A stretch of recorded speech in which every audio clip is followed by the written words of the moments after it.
Assalamualaikum warahmatullahi wabarakatuh. Perkenalkan, nama saya Maulani Salam dari kelas A1 Manajemen. Saya akan mempresentasikan tentang teori ekonomi klasik dan teori ekonomi modern. Yang pertama, teori ekonomi klasik. Tokoh teorinya adalah Adam Smith, David Ricardo, Thomas Malthus, dan John Stuart Mill. Sedangkan teori ekonomi modern, tokohnya yaitu John Maynard Keynes, Paul Samuelson, dan Milton Friedman. Lalu inti teori ekonomi klasik versus inti teori ekonomi modern.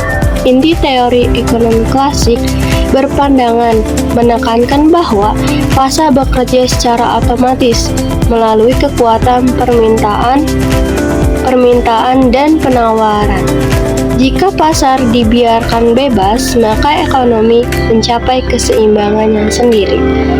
Sedangkan inti teori ekonomi modern yaitu menekankan bahwa pasar tidak selalu mampu menyeimbangkan dirinya sendiri, terutama saat masa krisis.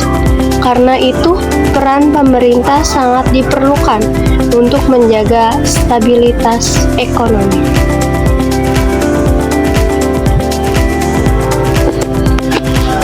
Lalu selanjutnya, prinsip dan fokus utama ekonomi klasik dan prinsip dan fokus utama ekonomi modern.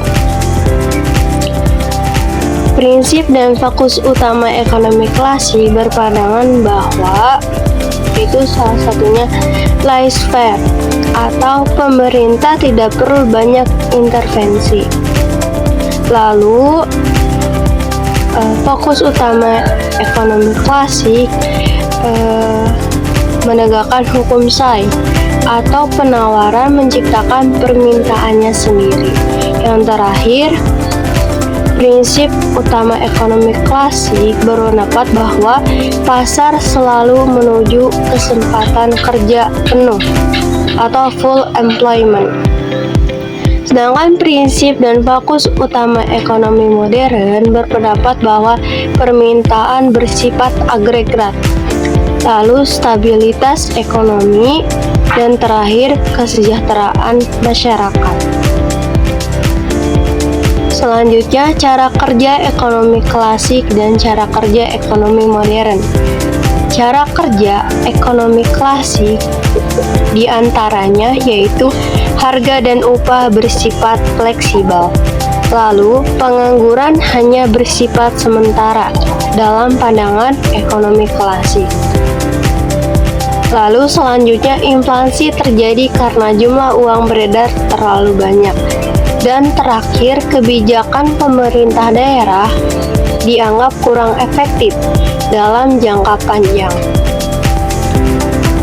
Sedangkan cara kerja ekonomi modern yaitu harga dan upah tidak selalu fleksibel.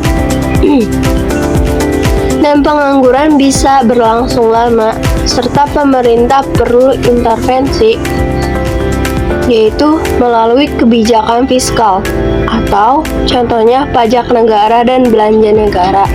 Yang terakhir yaitu kebijakan moneter, contohnya suku bunga dan uang yang beredar. Mungkin cukup sekian presentasi yang dapat saya sampaikan. Mohon maaf bila ada kesalahan. Assalamualaikum warahmatullahi wabarakatuh.